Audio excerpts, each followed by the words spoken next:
ഇന്ന് നോമ്പിൻ്റെ 49-ാമത്തെ ദിനം.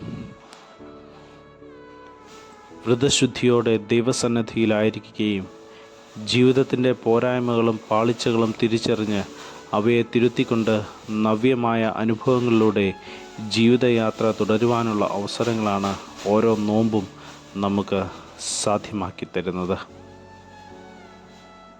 നാം ഏവരും അനുഭവിക്കുന്നത് ക്രിസ്തുവിൻ്റെ ശരീരമാകുന്നു.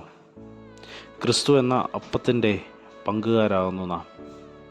അങ്ങനെയുള്ള നാം ഓരോരുത്തരും സൃഷ്ടാവായ ദൈവത്തോടൊപ്പം വസിക്കുകയും അവനെ ആരാധിക്കുകയും വേണം.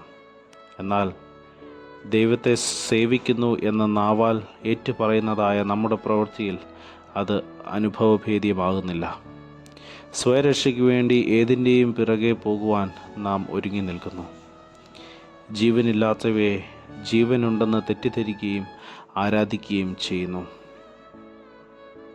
ദൈവത്തെ വിസ്മരിച്ചുകൊണ്ടുള്ളതായ യാത്ര രണ്ട് വള്ളത്തിൽ കാൽ വയ്ക്കുന്നത് പോലെയാണ്. അത്തരത്തിലുള്ള യാത്രകളുടെ അന്ത്യം ശുഭമായിരിക്കുകയില്ല. ദൈവത്തിൻ്റെ മക്കളായ നാം ദൈവത്തെ തിരിച്ചറിയേണ്ടവരും ദൈവനാമ മഹിമയ്ക്കായി പ്രവർത്തിക്കേണ്ടവരുമാണ്.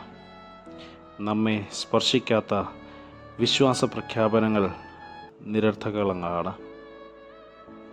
ദൈവസ്നേഹം മറന്നുപോയതാണ് നമ്മുടെ പരാജയം.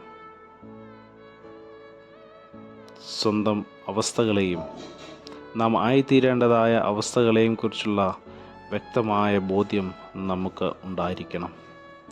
അതിന് ദൈവത്തോടൊപ്പമുള്ളതായ യാത്ര അത്യാവശ്യമാണ്. അപ്രകാരം ദൈവനാമ മഹത്വത്തിനായി ജീവിതങ്ങളെ ക്രമീകരിക്കുവാൻ നമുക്ക് ധൈര്യമുണ്ടാകണം.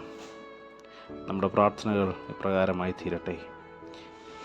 സ്നേഹനിധിയായ ദൈവമേ, ഈ ലോകത്തിലെ ദുഷ്ടശക്തികളെ വിവേചിച്ചറിഞ്ഞ് ദിനവും നിനക്കായി ജീവിപ്പാൻ കൃപയരുളണമേ.